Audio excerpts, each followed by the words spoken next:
शुरू ਹੁੰਦੀ है सन 1783 'ਚ ਜਦੋਂ ਸਿੱਖਾਂ ਦੀ ਤਾਕਤ ਪੂਰੇ ਜੋਬਨ ਤੇ ਸੀ ਤੇ ਉਹ ਮਿਸਲਾਂ ਦੇ ਰੂਪ ਵਿੱਚ ਰਾਜ ਵਧਾਉਂਦੇ ਹੋਏ ਕਰਨਾਲ ਤੱਕ ਪਹੁੰਚ ਗਏ ਸਨ। ਉਧਰੋਂ ਮੁਗਲਿਆ ਸਲਤਨਤ ਦੀ ਹਾਲਤ ਡਾਵਾਡੋਲ ਸੀ। ਔਰੰਗਜ਼ੇਬ ਤੋਂ ਬਾਅਦ ਅਗਲੇ 87 ਸਾਲਾਂ 'ਚ ਸ਼ਾਹ ਆਲਮ ਚੌਥਾ ਬਾਦਸ਼ਾਹ ਸੀ, ਪਰ ਉਹਦੇ ਹੱਥ 'ਚ ਵੀ ਕੋਈ ਬਾਹਲੀ ਜ਼ਿਆਦੀ ਪਾਵਰ ਨਹੀਂ ਸੀ। ਦਰਬਾਰੀ ਤੇ ਸੈਨਾਪਤੀ ਜੋ ਕਹਿੰਦੇ ਸਨ ਬਾਦਸ਼ਾਹ ਉਹੀ ਕਰਦਾ ਸੀ। ਮਰਹੱਟੇ ਤੇ ਅੰਗਰੇਜ਼ ਇਹ ਦੋਵੇਂ ਹੀ ਕਿਸੇ ਨਾ ਕਿਸੇ ਤਰ੍ਹਾਂ ਦਿੱਲੀ ਤੇ ਕਬਜ਼ਾ ਕਰਨਾ ਚਾਹੁੰਦੇ ਸਨ, ਕਿਉਂਕਿ ਇਹ ਦੋਵੇਂ ਜਾਣ ਚੁੱਕੇ ਸਨ ਕਿ ਮੁਗਲ ਰਾਜ ਕਮਜ਼ੋਰ ਹੋ ਚੁੱਕਿਆ ਹੈ। ਦਿੱਲੀ ਜਿੱਤਣ ਦਾ ਇਹ ਸੁਨਹਿਰਾ ਮੌਕਾ ਹੈ।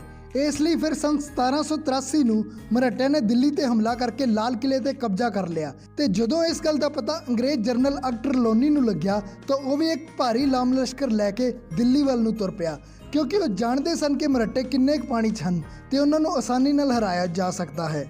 ਜਦੋਂ ਮਰਹੱਟਿਆਂ ਨੂੰ ਅੰਗਰੇਜ਼ਾਂ ਦੇ ਇੱਕ ਵੱਡੀ ਫੌਜ ਲੈ ਕੇ ਚੜ੍ਹਾਈ ਕਰਦੇ ਆਉਣ ਦਾ ਪਤਾ ਲੱਗਿਆ ਤਾਂ ਉਹ ਡਰਦੇ ਲਾਲ ਕਿਲਾ ਛੱਡ ਕੇ ਉੱਥੋਂ ਭੱਜ ਗਏ।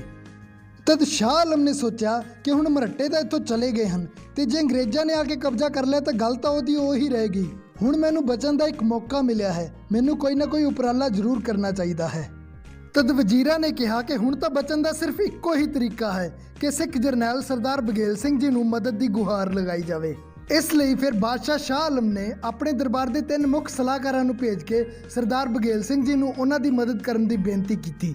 ਲੋੜ ਪੈਣ ਤੇ ਹਰ ਕਿਸੇ ਦੀ ਮਦਦ ਕਰਨਾ, ਇਹ ਸਿਧਾਂਤ ਤਾਂ ਦਸਮ ਪਿਤਾ ਨੇ ਸਿੱਖਾਂ ਨੂੰ ਗੁੜਤੀ ਵਿੱਚ ਦਿੱਤਾ ਹੋਇਆ ਹੈ। ਇਸ ਲਈ ਸਰਦਾਰ ਬਘੇਲ ਸਿੰਘ ਜੀ ਨੇ ਪਿਛਲੇ ਮੁਗਲ ਸ਼ਾਸਕਾਂ ਦੇ ਕੀਤੇ ਸਾਰੇ ਜ਼ੁਲਮਾਂ ਨੂੰ ਭੁਲਾ ਕੇ ਸ਼ਾਹ ਆਲਮ ਦੀ ਮਦਦ ਕਰਨ ਦਾ ਫੈਸਲਾ ਕੀਤਾ। ਪਰ ਸਰਦਾਰ ਬਘੇਲ ਸਿੰਘ ਜੀ ਕੌਣ ਸਨ? ਪੂਰੇ ਭਾਰਤ ਤੇ ਰਾਜ ਕਰਨ ਵਾਲੇ ਮੁਗਲ ਬਾਦਸ਼ਾਹ ਨੇ ਦੇਸ਼ ਦੇ ਸੈਂਕੜੇ ਰਾਜਿਆਂ ਤੇ ਜਰਨੈਲਾਂ ਨੂੰ ਛੱਡ ਕੇ ਆਖਰ ਇਹਨਾਂ ਨੂੰ ਹੀ ਮਦਦ ਦੇ ਲਈ ਕਿਉਂ ਚੁਣਿਆ? ਆਓ ਪਹਿਲਾਂ ਇਹ ਜਾਣੀਏ। ਸਰਦਾਰ ਬਘੇਲ ਸਿੰਘ ਜੀ ਦਾ ਜਨਮ ਤਰਨਤਾਰਨ ਜ਼ਿਲ੍ਹੇ ਦੇ ਚੰਬਾਲ ਪਿੰਡ ਦੇ ਧਾਲੀਵਾਲ ਜੱਟ ਪਰਿਵਾਰ ਵਿੱਚ ਹੋਇਆ ਸੀ। ਛੋਟੀ ਉਮਰ ਤੋਂ ਹੀ ਉਹ ਘਰ-ਬਾਰ ਛੱਡ ਕੇ ਪੰਥ ਦੀ ਸੇਵਾ ਲਈ ਦਲ ਖਾਲਸਾ ਵਿੱਚ ਸ਼ਾਮਿਲ ਹੋ ਗਏ ਸਨ ਤੇ ਜਦੋਂ ਕਰੋੜਾ ਸਿੰਘੀਆ ਮਿਸਲ ਦੇ ਮੁਖੀ ਸਰਦਾਰ ਕਰੋੜਾ ਸਿੰਘ ਜੀ ਇੱਕ ਲੜਾਈ ਵਿੱਚ ਅਕਾਲ ਚਲਾਣਾ ਕਰ ਗਏ ਤਾਂ ਸਰਦਾਰ ਬਘੇਲ ਸਿੰਘ ਜੀ ਦੀ ਕਾਬਲੀਅਤ ਨੂੰ ਦੇਖਦੇ ਹੋਏ ਉਹਨਾਂ ਨੂੰ ਕਰੋੜਾ ਸਿੰਘੀਆ ਮਿਸਲ ਦੀ ਕਮਾਨ ਸੌਂਪੀ ਗਈ। ਹੌਲੀ-ਹੌਲੀ ਸਰਦਾਰ ਬਘੇਲ ਸਿੰਘ ਨੇ ਉੱਤਰ ਭਾਰਤ ਦੇ ਇੱਕ ਵੱਡੇ ਹਿੱਸੇ ਤੇ ਆਪਣੀ ਧੱਕ ਕਾਇਮ ਕਰ ਲਈ। ਜਲੰਧਰ ਤੋਂ ਲੈ ਕੇ ਗੰਗਾ, ਯਮੁਨਾ ਤੇ ਕਰਨਾਲ ਤੱਕ ਉਹਨਾਂ ਦੇ ਘੋੜਿਆਂ ਨੂੰ ਰੋਕਣ ਵਾਲਾ ਕੋਈ ਨਹੀਂ ਸੀ। ਕਰੋੜਾ ਸਿੰਘੀਆ ਮਿਸਲ ਦੇ 12,000 ਘੋੜਸਵਾਰ ਹਰ ਸਮੇਂ ਉਹਨਾਂ ਦੇ ਨਾਲ ਰਹਿੰਦੇ ਸਨ। ਕੀ ਮੁਗਲ, ਕੀ ਮਰਾਠੇ ਤੇ ਕੀ ਅੰਗਰੇਜ਼, ਹਰ ਵੱਡਾ ਜਰਨੈਲ ਉਹਨਾਂ ਦੇ ਨਾਮ ਤੋਂ ਥਰ-ਥਰ ਕੰਬਦਾ ਸੀ। ਸਰਦਾਰ ਬਘੇਲ ਸਿੰਘ ਜੀ ਨੇ ਆਪਣੀ ਕਥਨੀ ਨੂੰ ਪੂਰਾ ਕਰਦੇ ਹੋਏ ਇੱਕ ਵੱਡੀ ਫੌਜ ਤੇ ਲਾਮ ਲਸ਼ਕਰ ਲੈ ਕੇ ਦਿੱਲੀ ਵੱਲ ਚਾਲੇ ਪਾ ਦਿੱਤੇ। ਸਰਦਾਰ ਬਘੇਲ ਸਿੰਘ ਜੀ ਦਾ ਖੌਫ ਇੰਨਾ ਸੀ ਕਿ ਜਦੋਂ ਅੰਗਰੇਜ਼ ਜਰਨਲ ਨੂੰ ਉਹਨਾਂ ਦੇ ਆਉਣ ਦੀ ਖਬਰ ਮਿਲੀ ਤਾਂ ਉਹਨਾਂ ਦੀ ਅੱਗੇ ਵਧਣ ਦੀ ਹਿੰਮਤ ਹੀ ਨਹੀਂ ਹੋਈ ਤੇ ਉਹ ਅੱਧੇ ਰਾਹ ਤੋਂ ਹੀ ਵਾਪਸ ਮੁੜ ਗਏ। ਤੇ ਜਦੋਂ ਸ਼ਾਹ ਆਲਮ ਨੂੰ ਇਸ ਗੱਲ ਦਾ ਪਤਾ ਲੱਗਿਆ ਕਿ ਹੁਣ ਮਰਹੱਟੇ ਤੇ ਅੰਗਰੇਜ਼ ਦੋਵਾਂ ਦਾ ਖਤਰਾ ਟਲ ਗਿਆ ਹੈ ਤਾਂ ਉਸ ਦੀ ਨੀਅਤ ਬੇਈਮਾਨ ਹੋ ਗਈ। ਉਸਨੇ ਸੋਚਿਆ ਕਿ ਕਿਤੇ ਹੁਣ ਸਿੱਖ ਆ ਕੇ ਮੇਰੇ ਰਾਜ ਤੇ ਕਬਜ਼ਾ ਨਾ ਕਰ ਲੈਣ। ਇਸ ਲਈ ਉਸਨੇ ਦਿੱਲੀ ਵੱਲ ਵੱਧ ਰਹੇ ਸਰਦਾਰ ਬਘੇਲ ਸਿੰਘ ਜੀ ਨੂੰ ਸੁਨੇਹਾ ਭੇਜਿਆ ਕਿ ਹੁਣ ਤੁਹਾਡੀ ਲੋੜ ਨਹੀਂ ਹੈ, ਤੁਸੀਂ ਇੱਥੋਂ ਹੀ ਵਾਪਸ ਮੁੜ ਜਾਓ। ਸਰਦਾਰ ਬਘੇਲ ਸਿੰਘ ਜੀ ਨੂੰ ਇਹ ਗੱਲ ਬੜੀ ਹੀ ਗਲਤ ਲੱਗੀ ਕਿ ਤੁਹਾਡੇ ਸੁਨੇਹੇ ਤੇ ਹੀ ਮੈਂ ਆਪਣਾ ਸਾਰਾ ਲਾਮ ਲਸ਼ਕਰ ਲੈ ਕੇ ਦਿੱਲੀ ਆ ਰਿਹਾ ਸੀ ਤੇ ਹੁਣ ਆਪਣਾ ਕੰਮ ਨਿਕਲਦੇ ਸਾਰ ਹੀ ਤੁਸੀਂ ਇੰਨੀ ਛੇਤੀ ਰੰਗ ਬਦਲ ਲਿਆ। ਮੇਰੀ ਇੰਨੀ ਵੱਡੀ ਫੌਜ ਦਾ ਇੰਨੇ ਦਿਨ ਦਾ ਖਰਚ ਕੌਣ ਦੇਊਗਾ? ਤੁਸੀਂ ਇਸ ਫੌਜ ਦਾ ਖਰਚ ਦੇ ਦਿਓ, ਅਸੀਂ ਵਾਪਸ ਮੁੜ ਜਾਂਦੇ ਹਾਂ। ਪਰ ਸ਼ਾਹ ਆਲਮ ਨੇ ਇਸ ਗੱਲ ਨੂੰ ਬਿਲਕੁਲ ਹੀ ਅਣਗਹਿਲਾ ਕਰਤਾ। ਸਿੱਖ ਦਿੱਲੀ ਵੱਲ ਵੱਧਦੇ ਰਹੇ। ਦਿੱਲੀ ਦੇ ਬਾਹਰ ਪਹੁੰਚ ਕੇ ਸਰਦਾਰ ਬਘੇਲ ਸਿੰਘ ਜੀ ਨੇ ਇੱਕ ਵਾਰ ਫੇਰ ਸੁਨੇਹਾ ਭੇਜਿਆ ਕਿ ਇਸ ਤਰ੍ਹਾਂ ਜਾਨਾਂ ਗਵਾਉਣ ਦਾ ਕੋਈ ਫਾਇਦਾ ਨਹੀਂ, ਤੂੰ ਹਜੇ ਵੀ ਸਾਡਾ ਖਰਚਾ ਸਾਨੂੰ ਦੇ ਦੇ, ਅਸੀਂ ਮੁੜ ਜਾਂਦੇ ਹਾਂ, ਨਹੀਂ ਤਾਂ ਫਿਰ ਸਾਨੂੰ ਮਜਬੂਰਨ ਹਮਲਾ ਕਰਨਾ ਹੀ ਪਊਗਾ। ਉਹਨਾਂ ਸਮਿਆਂ ਤੇ ਹਰ ਵੱਡੇ ਸ਼ਹਿਰ ਦੇ ਬਾਹਰ ਉੱਚੀਆਂ-ਉੱਚੀਆਂ ਕੰਧਾਂ ਹੁੰਦੀਆਂ ਸਨ। ਮੂਰਖ ਸ਼ਾਹ ਆਲਮ ਨੇ ਖਰਚਾ ਦੇਣ ਦੀ ਥਾਂ ਸ਼ਹਿਰ ਦੇ ਚਾਰੇ ਦਰਵਾਜ਼ੇ ਬੰਦ ਕਰ ਦਿੱਤੇ ਤੇ ਸ਼ਹਿਰ ਦੀਆਂ ਕੰਧਾਂ ਤੇ ਸਿਪਾਹੀ ਤੈਨਾਤ ਕਰ ਦਿੱਤੇ ਤਾਂ ਜੋ ਸਿੱਖ ਦਿੱਲੀ ਦੇ ਅੰਦਰ ਐਂਟਰ ਨਾ ਹੋ ਸਕਣ। ਕਰਨਾਲ ਤੋਂ ਤੁਰਨ ਲੱਗਿਆਂ ਸਰਦਾਰ ਬਘੇਲ ਸਿੰਘ ਜੀ ਨੇ ਸਰਦਾਰ ਜੱਸਾ ਸਿੰਘ ਅੱਲੂਵਾਲੀਆ ਤੇ ਸਰਦਾਰ ਜੱਸਾ ਸਿੰਘ ਰਾਮਗੜੀਆ ਨੂੰ ਵੀ ਦਿੱਲੀ ਪਹੁੰਚਣ ਲਈ ਸੁਨੇਹੇ ਭੇਜੇ ਸਨ ਤੇ ਹੁਣ ਉਹ ਦੋਵੇਂ ਵੀ ਆਪਣੀਆਂ ਫੌਜਾਂ ਲੈ ਕੇ ਆ ਕੇ ਸਰਦਾਰ ਬਘੇਲ ਸਿੰਘ ਨਾਲ ਰਲ ਗਏ ਸਨ। ਜੱਸਾ ਸਿੰਘ ਅੱਲੂਵਾਲੀਆ ਨੇ ਕਿਹਾ ਕਿ ਜੇ ਸ਼ਾਹ ਆਲਮ ਨੇ ਸਾਰੇ ਦਰਵਾਜ਼ੇ ਬੰਦ ਕਰ ਦਿੱਤੇ ਹਨ ਤਾਂ ਕੋਈ ਗੱਲ ਨਹੀਂ, ਸਿੱਖ ਆਪਣਾ ਰਾਹ ਆਪ ਬਣਾਉਣਾ ਵੀ ਜਾਣਦੇ ਹਨ। ਇੱਕ ਵੱਡਾ ਦਰਖਤ ਕਟਵਾਇਆ ਗਿਆ। ਉਸ ਦਾ ਤਣਾ ਅੱਗੋਂ ਪੈਨਸਲ ਵਾਂਗੂ ਤਿੱਖਾ ਕਰਕੇ ਸਿੱਖਾਂ ਨੇ ਉਸ ਨਾਲ ਸ਼ਹਿਰ ਦੀ ਕੰਧ ਤੇ ਚੋਟ ਕਰਨੀ ਸ਼ੁਰੂ ਕੀਤੀ।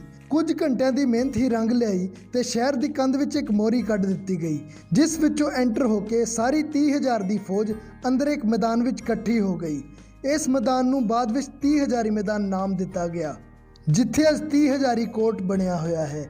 ਤੇ ਜਿਹੜੀ ਮੋਰੀ ਰਾਹੀਂ ਸਿੰਘ ਅੰਦਰ ਐਂਟਰ ਹੋਏ ਸਨ, ਬਾਅਦ ਵਿੱਚ ਸਿੰਘਾਂ ਨੇ ਉਹ ਮੋਰੀ ਬੰਦ ਨਹੀਂ ਹੋਣ ਦਿੱਤੀ ਤੇ ਉੱਥੇ ਇੱਕ ਸ਼ਾਨਦਾਰ ਗੇਟ ਦੀ ਉਸਾਰੀ ਕਰਵਾਈ, ਜਿਸ ਨੂੰ ਅੱਜ ਦਿੱਲੀ ਦਾ ਮੋਰੀ ਗੇਟ ਕਿਹਾ ਜਾਂਦਾ ਹੈ।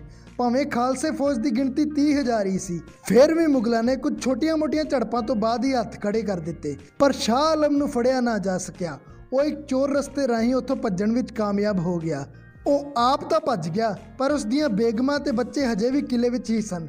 ਪਰ ਸਰਦਾਰ ਬਘੇਲ ਸਿੰਘ ਨੇ ਸਿੱਖਾਂ ਨੂੰ ਸਖਤ ਹਦਾਇਤ ਦਿੱਤੀ ਕਿ ਕਿਸੇ ਵੀ ਬੀਬੀ ਨਾਲ ਕਿਸੇ ਵੀ ਤਰ੍ਹਾਂ ਦੀ ਕੋਈ ਬਦਤਮੀਜ਼ੀ ਨਾ ਕੀਤੀ ਜਾਵੇ। ਸਿੱਖਾਂ ਦੇ ਆਉਣ ਨਾਲ ਦਿੱਲੀ ਦੀ ਆਮ ਜਨਤਾ ਨੇ ਵੀ ਸੁੱਖ ਦਾ ਸਾਹ ਲਿਆ ਸੀ, ਕਿਉਂਕਿ ਮਰਹੱਟਿਆਂ ਨੇ ਤਾਂ ਆਉਂਦੇ ਹੀ ਆਮ ਜਨਤਾ ਨਾਲ ਲੁੱਟ-ਖੋਹ ਸ਼ੁਰੂ ਕਰ ਦਿੱਤੀ ਸੀ ਤੇ ਸ਼ਾਹ ਆਲਮ ਦੇ ਰਾਜ ਵਿੱਚ ਵੀ ਗੈਰ ਮੁਸਲਿਮ ਜਨਤਾ ਨੂੰ ਬਹੁਤ ਜ਼ਿਆਦਾ ਤੰਗ ਕੀਤਾ ਜਾਂਦਾ ਸੀ। ਪਰ ਸਿੱਖਾਂ ਦੇ ਰਾਜ ਵਿੱਚ ਸਾਰੇ ਸਮਾਨਤਾ ਤੇ ਸੁੱਖ ਸ਼ਾਂਤੀ ਨਾਲ ਰਹਿ ਸਕਦੇ ਸਨ। ਹੁਣ ਵਾਰੀ ਸੀ ਦਿੱਲੀ ਦਾ ਬਾਦਸ਼ਾਹ ਚੁਣਨ ਦੀ। ਲਾਹੌਰ ਦੀ ਜਿੱਤ ਤੋਂ ਬਾਅਦ ਸਰਦਾਰ ਜੱਸਾ ਸਿੰਘ ਅੱਲੂਵਾਲੀਆ ਨੂੰ ਸਿੱਖ ਕੌਮ ਨੇ ਸੁਲਤਾਨ ਉਲ ਕੌਮ ਦੇ ਮਾਣ ਨਾਲ ਨਵਾਜਿਆ ਸੀ। ਇਸ ਲਈ ਸਰਦਾਰ ਬਘੇਲ ਸਿੰਘ ਜੀ ਚਾਹੁੰਦੇ ਸਨ ਕਿ ਦਿੱਲੀ ਦਾ ਬਾਦਸ਼ਾਹ ਸਰਦਾਰ ਜੱਸਾ ਸਿੰਘ ਅੱਲੂਵਾਲੀਆ ਨੂੰ ਹੀ ਬਣਾਇਆ ਜਾਵੇ। ਪਰ ਇਸ ਗੱਲ ਤੇ ਜੱਸਾ ਸਿੰਘ ਰਾਮਗੜੀਆ ਸਹਿਮਤ ਨਹੀਂ ਸਨ। ਉਹਨਾਂ ਦਾ ਮੰਨਣਾ ਸੀ ਕਿ ਖਾਲਸੇ ਦੇ ਰਾਜ ਵਿੱਚ ਕੋਈ ਮਨੁੱਖ ਤਖਤ ਤੇ ਕਿਵੇਂ ਬੈਠ ਸਕਦਾ ਹੈ, ਇਹ ਜਗ੍ਹਾ ਤਾਂ ਗੁਰੂ ਸਾਹਿਬ ਦੀ ਹੈ। ਇਸ ਗੱਲ ਵਿੱਚ ਜਦੋਂ ਜੱਸਾ ਸਿੰਘ ਅੱਲੂਵਾਲੀਆ ਨੇ ਵੀ ਹਾਮੀ ਭਰ ਦਿੱਤੀ ਤਾਂ ਸਾਰੇ ਸਹਿਮਤ ਹੋ ਗਏ। ਇਸ ਤੋਂ ਬਾਅਦ ਉਹਨਾਂ ਖਾਲਸੇ ਦੀ ਆਨ ਬਾਨ ਤੇ ਸ਼ਾਨ ਸ਼੍ਰੀ ਨਿਸ਼ਾਨ ਸਾਹਿਬ ਨੂੰ ਲਾਲ ਕਿਲੇ ਤੇ ਚੁਲਾ ਦਿੱਤਾ। ਹੁਣ ਵਾਰੀ ਸੀ ਬਾਦਸ਼ਾਹ ਦੇ ਤਖਤ ਦੀ। ਸਿੱਖ ਚਾਹੁੰਦੇ ਸਨ ਕਿ ਕੁਝ ਇਹੋ ਜਿਹਾ ਕੀਤਾ ਜਾਵੇ ਕਿ ਰਹਿੰਦੀ ਦੁਨੀਆ ਤੱਕ ਯਾਦ ਰਵੇ ਕਿ ਸਿੱਖਾਂ ਨੇ ਵੀ ਕਦੀ ਦਿੱਲੀ ਦੇ ਲਾਲ ਕਿਲੇ ਤੇ ਧੱਕ ਪਾਈ ਸੀ। ਇਸ ਲਈ ਫਿਰ ਜਿਹੜੇ ਤਖਤ ਤੇ ਬਹਿ ਕੇ ਕਦੀ ਔਰੰਗਜ਼ੇਬ ਫਤਵੇ ਦਿਆ ਕਰਦਾ ਸੀ, ਜਿਹੜੇ ਤਖਤ ਤੇ ਬਹਿ ਕੇ ਫਰਖਸ਼ੀਰ ਨੇ ਬਾਬਾ ਬੰਦਾ ਸਿੰਘ ਬਹਾਦਰ ਨੂੰ ਸ਼ਹੀਦ ਕਰਵਾਇਆ ਸੀ, ਸਿੱਖਾਂ ਨੇ ਉਸ ਤਖਤ ਦੀ ਇੱਕ ਵੱਡੀ ਸਿੱਲ ਪੁੱਟ ਕੇ ਘੋੜਿਆਂ ਦੇ ਮਗਰ ਪਾ ਦਿੱਤੀ। ਉਹ ਇਤਿਹਾਸਿਕ ਸਿੱਲ 4 ਵੱਡੀਆਂ ਤੋਪਾਂ ਤੇ ਕੁਝ ਹੋਰ ਕੀਮਤੀ ਸਮਾਨ ਗੱਡਿਆਂ ਤੇ ਲੱਦ ਕੇ ਸਰਦਾਰ ਜੱਸਾ ਸਿੰਘ ਰਾਮਗੜੀਆ ਅੰਮ੍ਰਿਤਸਰ ਸਾਹਿਬ ਲੈ ਆਏ। ਅੱਜ ਵੀ ਉਹ ਸਿੱਲ ਇੱਥੇ ਰਾਮਗੜੀਆ ਬੁੰਗੇ 'ਚ ਪਈ ਸਿੱਖਾਂ ਦੀ ਦਿੱਲੀ ਫਤਿਹ ਦੀ ਗਵਾਹੀ ਭਰਦੀ ਹੈ। ਇਸ ਦੇ ਕੁਝ ਸਮੇਂ ਬਾਅਦ ਸਰਦਾਰ ਜੱਸਾ ਸਿੰਘ ਅੱਲੂਵਾਲੀਆ ਵੀ ਆਪਣੀ ਪਲਟਨ ਲੈ ਕੇ ਦਿੱਲੀ ਤੋਂ ਰਵਾਨਾ ਹੋ ਗਏ। ਸ਼ਾਹ ਆਲਮ ਇੱਕ ਗੁਪਤ ਜਗ੍ਹਾ ਤੇ ਆਪਣੇ ਮੰਤਰੀਆਂ ਨਾਲ ਇਕੱਠਾ ਹੋ ਕੇ ਕਿਲੇ ਨੂੰ ਵਾਪਸ ਲੈਣ ਲਈ ਸਲਾਹ ਕਰ ਰਿਹਾ ਹੈ। ਤਦ ਇੱਕ ਸਿਆਣੇ ਨੇ ਸਲਾਹ ਦਿੱਤੀ ਕਿ ਲੜਕੇ ਜਾਂ ਧੱਕੇਸ਼ਾਹੀ ਨਾਲ ਤਾਂ ਆਪਾਂ ਸਿੱਖਾਂ ਤੋਂ ਨਹੀਂ ਜਿੱਤ ਸਕਦੇ। ਹਾਂ, ਸ਼ਾਂਤੀ ਤੇ ਰਾਜੀਨਾਮੇ ਨਾਲ ਜ਼ਰੂਰ ਕੋਈ ਰਾਹ ਕੱਢਿਆ ਜਾ ਸਕਦਾ ਹੈ, ਪਰ ਰਾਜੀਨਾਮਾ ਕਰਾਉਣ ਲਈ ਹਮੇਸ਼ਾ ਇੱਕ ਵਿਚੋਲੀਏ ਦੀ ਲੋੜ ਹੁੰਦੀ ਹੈ ਤੇ ਇਹ ਵਿਚੋਲੀਆ ਚੁਣਿਆ ਗਿਆ ਬੇਗਮ ਸਮਰੂ ਨੂੰ, ਜੋ ਕਿ ਸਰਦਾਰ ਬਘੇਲ ਸਿੰਘ ਜੀ ਦੀ ਧਰਮ ਭੈਣ ਬਣੀ ਹੋਈ ਸੀ। ਇਹ ਬੇਗਮ ਸਮਰੂ ਕੌਣ ਸੀ, ਆਓ ਜਾਣਦੇ ਹਾਂ। ਇਹਨਾਂ ਦਾ ਪਹਿਲਾ ਨਾਮ ਫਰਜ਼ਾਨਾ ਬੇਗਮ ਸੀ। ਇਹਨਾਂ ਵਿਆਹ ਇੱਕ ਅੰਗਰੇਜ਼ ਅਫਸਰ ਵਾਲਟਨ ਸਮਰੂ ਨਾਲ ਕਰਵਾਇਆ ਸੀ, ਜੋ ਕਿ ਸਰਦਾਨਾ ਰਿਆਸਤ ਦੇ ਰਾਜੇ ਦਾ ਅਹਿਲਕਾਰ ਸੀ ਤੇ ਰਾਜੇ ਦੀ ਮੌਤ ਤੋਂ ਬਾਅਦ ਉਹ ਰਿਆਸਤ ਦਾ ਮਾਲਕ ਬਣ ਗਿਆ ਸੀ। ਆਪਣੇ ਪਤੀ ਦੇ ਨਾਮ ਤੇ ਹੀ ਉਸਨੇ ਆਪਣਾ ਨਾਮ ਚੇਂਜ ਕਰਕੇ ਬੇਗਮ ਸਮਰੂ ਕਰ ਲਿਆ ਸੀ। ਸਿੱਖ ਰਾਜ ਦੇ ਸਮੇਂ ਇੱਕ ਦਿਨ ਇਹ ਆਪਣੇ ਪੇਕਿਆਂ ਨੂੰ ਮਿਲਣ ਪਾਲਕੀ 'ਚ ਬੈਠ ਕੇ ਦਿੱਲੀ ਆ ਰਹੀ ਸੀ, ਜਿਸ ਨੂੰ ਮੁਸਲਿਮ ਭੇਸ ਵਾਲੇ ਨੌਕਰਾਂ ਨੇ ਚੁੱਕਿਆ ਹੋਇਆ ਸੀ। ਤਦ ਕੁਝ ਸਿੰਘਾਂ ਦੀ ਨਜ਼ਰ ਇਹਨਾਂ ਤੇ ਪਈ। ਉਸ ਸਮੇਂ ਹਿੰਦੂ ਡੋਲੀਆਂ ਨੂੰ ਇਸੇ ਤਰ੍ਹਾਂ ਪਾਲਕੀ 'ਚ ਹੀ ਲਿਜਾਇਆ ਜਾਂਦਾ ਸੀ ਤੇ ਸਿੱਖਾਂ ਨੇ ਸੋਚਿਆ ਕਿ ਕਿਤੇ ਮੁਗਲ ਪਠਾਨ ਕਿਸੇ ਹਿੰਦੂ ਬੀਬੀ ਦੀ ਡੋਲੀ ਅਗਵਾ ਕਰਕੇ ਲਿਜਾ ਰਹੇ ਹਨ। ਜਦ ਸਿੱਖਾਂ ਨੇ ਉਹਨਾਂ ਨੂੰ ਰੋਕਣਾ ਚਾਹਿਆ ਤਾਂ ਨੌਕਰ ਡੋਲੀ ਛੱਡ ਕੇ ਭੱਜ ਗਏ। ਇਹ ਖਬਰ ਜਦੋਂ ਸਰਦਾਰ ਬਘੇਲ ਸਿੰਘ ਜੀ ਨੂੰ ਮਿਲੀ ਤਾਂ ਉਹਨਾਂ ਨੇ ਹੁਕਮ ਕੀਤਾ ਕਿ ਨੌਕਰਾਂ ਨੂੰ ਲੱਭ ਕੇ ਲਿਆਇਆ ਜਾਵੇ ਤੇ 5 ਸਿੱਖ ਘੋੜਸਵਾਰ ਨਾਲ ਜਾਣ ਤੇ ਇਸ ਬੀਬੀ ਨੂੰ ਸੁਰੱਖਿਅਤ ਉਹਦੀ ਮੰਜ਼ਿਲ ਤੱਕ ਪਹੁੰਚਾ ਕੇ ਆਉਣ। ਕਿਉਂਕਿ ਬੇਗਮ ਸਮਰੂ ਨੇ ਸ਼ੁਰੂ ਤੋਂ ਹੀ ਮੁਗਲ ਰਾਜ ਵਿੱਚ ਬੀਬੀਆਂ ਨਾਲ ਹੁੰਦੀ ਧੱਕੇਜੋਰੀ ਹੀ ਦੇਖੀ ਸੀ, ਇਸ ਲਈ ਉਹ ਸਿੱਖਾਂ ਦੇ ਇਸ ਉੱਚੇ ਕਿਰਦਾਰ ਤੋਂ ਬਹੁਤ ਜ਼ਿਆਦਾ ਪ੍ਰਭਾਵਿਤ ਹੋਈ। ਉਸਨੇ ਕਿਹਾ ਕਿ ਮੈਂ ਤੁਹਾਡੇ ਸਰਦਾਰ ਨੂੰ ਮਿਲਣਾ ਚਾਹੁੰਦੀ ਹਾਂ। ਤਦੋਂ 10,000 ਰੁਪਏ ਤੇ 10 ਘੋੜੇ ਲੈ ਕੇ ਦਿੱਲੀ ਦਰਬਾਰ ਵਿੱਚ ਗਈ ਤੇ ਭੇਟਾ ਕਰਕੇ ਸਰਦਾਰ ਬਘੇਲ ਸਿੰਘ ਜੀ ਦੀ ਧਰਮ ਭੈਣ ਬਣ ਗਈ। ਬੇਗਮ ਸਮਰੂ ਇੱਕ ਲਾਇਕ ਤੇ ਰੋਸ਼ਨ ਦਿਮਾਗ ਵਾਲੀ ਔਰਤ ਸੀ। ਉਸਨੇ ਵਾਲਟਨ ਨਾਲ ਰਹਿੰਦਿਆਂ ਅੰਗਰੇਜ਼ੀ, ਫ੍ਰੈਂਚ, ਘੋੜਸਵਾਰੀ, ਰਾਜ ਪ੍ਰਬੰਧ ਸਭ ਕੁਝ ਸਿੱਖ ਲਿਆ ਸੀ ਤੇ ਕੁਝ ਸਾਲਾਂ ਬਾਅਦ ਜਦੋਂ ਵਾਲਟਨ ਦੀ ਮੌਤ ਹੋ ਗਈ ਤਾਂ ਰਾਜ ਪ੍ਰਬੰਧ ਦੀ ਬਾਗਡੋਰ ਉਸਦੇ ਹੱਥ ਵਿੱਚ ਆ ਗਈ। ਸਮਰੂ ਬਹੁਤ ਦੂਰ ਦੀ ਸੋਚਦੀ ਸੀ। ਉਸਨੇ ਅੰਦਾਜ਼ਾ ਲਾ ਲਿਆ ਸੀ ਕਿ ਅੰਗਰੇਜ਼ਾਂ ਦਾ ਪ੍ਰਭਾਵ ਦਿਨੋਂ ਦਿਨ ਵੱਧਦਾ ਜਾ ਰਿਹਾ ਹੈ ਤੇ ਅੱਗੇ ਚੱਲ ਕੇ ਉਸ ਨੂੰ ਵੀ ਜ਼ਰੂਰ ਤੰਗ ਕਰਨਗੇ। ਇਸ ਲਈ ਫਿਰ ਉਸਨੇ ਮੁਸਲਿਮ ਤੋਂ ਈਸਾਈ ਮਤ ਧਾਰਨ ਕਰ ਲਿਆ ਤੇ ਅੰਗਰੇਜ਼ਾਂ ਨਾਲ ਹਮੇਸ਼ਾ ਹੀ ਨਰਮ ਰੁਖ ਅਪਣਾ ਕੇ ਰੱਖਿਆ। ਉਸਨੇ ਅੰਗਰੇਜ਼ਾਂ ਦੇ ਕਹਿਣ ਤੇ ਕਈ ਚਰਚਾਂ ਦੀ ਉਸਾਰੀ ਵੀ ਕਰਵਾਈ। ਇਸੇ ਨੀਤੀ ਦੇ ਚੱਲਦਿਆਂ ਅੰਗਰੇਜ਼ਾਂ ਨੇ ਕਦੀ ਵੀ ਉਸ ਨੂੰ ਤੰਗ ਨਹੀਂ ਕੀਤਾ ਤੇ ਆਪਣੇ ਮਰਨ ਤੱਕ ਉਸਨੇ ਆਪਣੀ ਰਿਆਸਤ ਤੇ ਰਾਜ ਕੀਤਾ। ਸਰਦਾਰ ਬਘੇਲ ਸਿੰਘ ਜੀ ਦੀ ਧਰਮ ਭੈਣ ਹੋਣ ਕਰਕੇ ਸ਼ਾਹ ਆਲਮ ਨੂੰ ਬਸ ਬੇਗਮ ਸਮਰੂ ਤੋਂ ਹੀ ਅੰਤਿਮ ਉਮੀਦ ਸੀ। ਬੇਗਮ ਸਮਰੂ ਰਾਜੀਨਾਮਾ ਕਰਾਉਣ ਲਈ ਸਰਦਾਰ ਬਘੇਲ ਸਿੰਘ ਜੀ ਕੋਲ ਗਈ ਤੇ ਕੁਝ ਘੰਟਿਆਂ ਦੀ ਮੀਟਿੰਗ ਤੋਂ ਬਾਅਦ ਆਪਣੀਆਂ ਕੁਝ ਸ਼ਰਤਾਂ ਮੰਨਵਾ ਕੇ ਸਿੱਖ ਦਿੱਲੀ ਵਾਪਸ ਸ਼ਾਹ ਆਲਮ ਨੂੰ ਸੌਂਪਣ ਲਈ ਤਿਆਰ ਹੋ ਗਏ। ਇਹਨਾਂ 'ਚੋਂ ਪਹਿਲੀ ਸ਼ਰਤ ਸੀ ਕਿ ਸਿੱਖਾਂ ਦੇ ਇਤਿਹਾਸਿਕ ਸਥਾਨਾਂ ਦੀ ਨਿਸ਼ਾਨਦੇਹੀ ਕਰਕੇ ਉੱਥੇ ਗੁਰੂ ਧਾਮਾਂ ਦੀ ਉਸਾਰੀ ਕਰਵਾਈ ਜਾਊਗੀ। ਰਾਜ ਨੂੰ ਚੁੰਗੀ ਤੇ ਟੈਕਸ ਤੋਂ ਜਿੰਨੀ ਵੀ ਆਮਦਨ ਹੋਊਗੀ ਉਹਦਾ 37.5% ਯਾਨੀ ਕਿ ਰੁਪਈਏ 'ਚੋਂ 6 ਆਨੇ ਸਿੱਖਾਂ ਨੂੰ ਦਿੱਤਾ ਜਾਊਗਾ ਤੇ ਜਿੰਨਾ ਚਿਰ ਗੁਰੂ ਧਾਮਾਂ ਦੀ ਉਸਾਰੀ ਦਾ ਕੰਮ ਪੂਰਾ ਨਹੀਂ ਹੋ ਜਾਂਦਾ 4,000 ਸਿੱਖ ਦਿੱਲੀ ਵਿੱਚ ਹੀ ਰਹਿਣਗੇ। ਇਸ ਤੋਂ ਇਲਾਵਾ ਸਿੱਖਾਂ ਨੂੰ ਫਜ਼ੂਲ ਦਿੱਲੀ ਆਉਣ ਦੀ ਖੇਚਲ ਪਾਉਣ ਲਈ ਸ਼ਾਹ ਆਲਮ ਨੂੰ 3 ਲੱਖ ਰੁਪਏ ਜੁਰਮਾਨਾ ਵੀ ਭਰਨਾ ਪਊਗਾ। ਕੁਝ ਇਤਿਹਾਸਕਾਰ ਇਸ ਫੈਸਲੇ ਨੂੰ ਸਿੱਖਾਂ ਦੀ ਬਹੁਤ ਵੱਡੀ ਭੁੱਲ ਦੱਸਦੇ ਹਨ, ਪਰ ਅਸਲ ਵਿੱਚ ਇੱਕ ਸਮਝਦਾਰੀ ਭਰਾ ਫੈਸਲਾ ਸੀ। ਦਿੱਲੀ ਦੇ ਰਾਜ ਦਾ ਮਤਲਬ ਸੀ ਕਿ ਪੂਰੇ ਭਾਰਤ ਨੂੰ ਕੰਟਰੋਲ ਕਰਨਾ, ਜਿਸ ਦੇ ਲਈ ਲੱਖਾਂ ਦੀ ਤਾਦਾਦ ਵਿੱਚ ਫੌਜ, ਜਰਨੈਲ ਤੇ ਨੀਤੀਵਾਨ ਲੋਕ ਚਾਹੀਦੇ ਸਨ। ਘੱਲੂਘਾਰਿਆਂ ਤੇ ਜੰਗਾਂ ਤੋਂ ਬਾਅਦ ਇੰਨੀ ਤਾਂ ਸਿੱਖਾਂ ਦੀ ਟੋਟਲ ਪੋਪੂਲੇਸ਼ਨ ਵੀ ਨਹੀਂ ਬਚੀ ਸੀ। ਇਸੇ ਲਈ ਫਿਰ ਸਿੱਖਾਂ ਨੂੰ ਇਹ ਸਮਝੌਤਾ ਕਰਨਾ ਪਿਆ ਤੇ ਹੁਣ ਸ਼ੁਰੂ ਹੋਇਆ ਗੁਰੂ ਘਰਾਂ ਦੀ ਉਸਾਰੀਆਂ ਲਈ ਸਹੀ ਥਾਵਾਂ ਦੀ ਨਿਸ਼ਾਨਦੇਹੀ ਦਾ ਕੰਮ। ਪਰ ਇਹ ਕੰਮ ਵੀ ਇੰਨਾ ਸੌਖਾ ਨਹੀਂ ਸੀ। ਇਸ ਦੇ ਲਈ ਪੂਰੀ ਦਿੱਲੀ ਵਿੱਚ ਐਲਾਨ ਕਰਵਾਇਆ ਗਿਆ ਕਿ ਸਹੀ ਥਾਵਾਂ ਦੱਸਣ ਵਾਲਿਆਂ ਨੂੰ ਭਾਰੀ ਇਨਾਮ ਦਿੱਤੇ ਜਾਣਗੇ। ਅੰਧਾ ਮੁਗਲ ਦੀ ਧਰਤੀ ਤੇ ਇੱਕ 125 ਸਾਲ ਦੀ ਬਜ਼ੁਰਗ ਔਰਤ ਸੀ। ਉਸ ਨੂੰ ਸ਼੍ਰੀ ਗੁਰੂ ਤੇਗ ਬਹਾਦਰ ਜੀ ਦੇ ਸ਼ਹੀਦੀ ਵਾਲੇ ਸਥਾਨ ਦਾ ਪਤਾ ਸੀ। ਉਹ ਬਚਪਨ ਤੋਂ ਹੀ ਇਸ ਨੂੰ ਦੇਖਦੀ ਆ ਰਹੀ ਸੀ। ਪਹਿਲਾਂ ਉਸ ਦਾ ਦਾਦਾ ਉੱਥੇ ਜੋਤ ਜਗਾਉਂਦਾ ਸੀ, ਫਿਰ ਉਸ ਦੀ ਮਾਂ ਤੇ ਫਿਰ ਉਸਨੇ ਆਪ ਪੂਰੀ ਜ਼ਿੰਦਗੀ ਉੱਥੇ ਜੋਤ ਜਗਾਈ ਸੀ। ਉਸ ਬਜ਼ੁਰਗ ਬੀਬੀ ਨੂੰ ਮੰਜੇ ਤੇ ਬਿਠਾ ਕੇ ਲਿਆਂਦਾ ਗਿਆ ਤੇ ਉਸ ਦੀ ਨਿਸ਼ਾਨਦੇਹੀ ਤੇ ਗੁਰਦੁਆਰਾ ਸ਼੍ਰੀ ਸੀਸਗੰਜ ਸਾਹਿਬ ਉਸਾਰਿਆ ਗਿਆ। ਬਾਕੀ ਗੁਰੂ ਧਾਮਾਂ ਦੀ ਜਗ੍ਹਾ ਲੱਭਣ ਵਿੱਚ ਕੋਈ ਖਾਸੀ ਦਿੱਕਤ ਨਹੀਂ ਆਈ, ਕਿਉਂਕਿ ਬੰਗਲਾ ਸਾਹਿਬ ਦੀ ਜਗ੍ਹਾ ਤੇ ਤਾਂ ਰਾਜਾ ਮਿਰਜ਼ਾ ਜੈ ਸਿੰਘ ਦਾ ਬੰਗਲਾ ਪਹਿਲਾਂ ਹੀ ਮੌਜੂਦ ਸੀ। ਗੁਰੂ ਨਾਨਕ ਸਾਹਿਬ ਦੇ ਪਿਆਊ ਵਾਲੀ ਥਾਂ ਤੇ ਉਹ ਪੁਰਾਣਾ ਖੂਹ ਤੇ ਮਜਰੂ ਟੀਲਾ ਪਹਿਲਾਂ ਹੀ ਨਿਸ਼ਾਨਦੇਹੀ ਲਈ ਮੌਜੂਦ ਸਨ।